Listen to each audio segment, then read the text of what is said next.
এই গুণাবলীগুলি যে মানুষের মধ্যে থাকে তাকে আমার রব কোনোদিন অপমান করতে পারে না। চিল্লায় বলেন ঠিক কিনা? নবী হে ইন্নাকা লা তাসিলুর রাহিমা, আপনি আত্মীয়তার সম্পর্ক বজায় রাখেন। ও নবী তাসদুকুল হাদিসা, সব সময় আপনি সত্য কথা বলেন। ওয়া তাহমিলুল কাল্লা, আপনি মানুষের বোঝা টেনে দেন।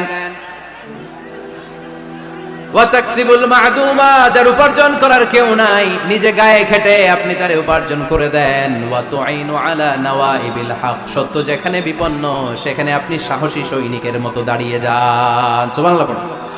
নবী হ্যাঁ, আপনি ভয় পাবেন না, কারণ আপনি এমন অসাধারণ ব্যক্তিত্ব, এমন জনকল্যাণমূলক কাজের আঞ্জাম আপনি দেন, এরকম লোককে আল্লাহ কখনো অপমান করতে পারে? আপনি চালিয়ে যান, আপনাকে থামানোর মতো অপশক্তি গোটা বিশ্বে দ্বিতীয়টা নাই। চিল্লায় বলেন ঠিক কিনা? বিশ্বনবীকে সাহস জুগিয়েছেন, এরকম সাহস জোগানোর মতো স্ত্রী আমাদের দরকার আছে না নেই?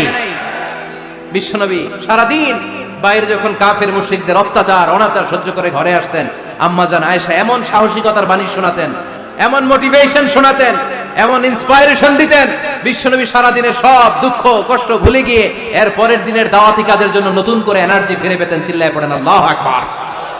এজন্য স্ত্রীর 2 নাম্বার কাজ হচ্ছে স্বামীকে সাহস যোগানো। 2 নাম্বার কাজ কি? স্বামীকে সাহস যোগানো, স্বামীকে সাপোর্ট দেয়া। নারীরা পুরুষদের কাউন্টার পার্ট, নারী হচ্ছে পুরুষের সহযোগী।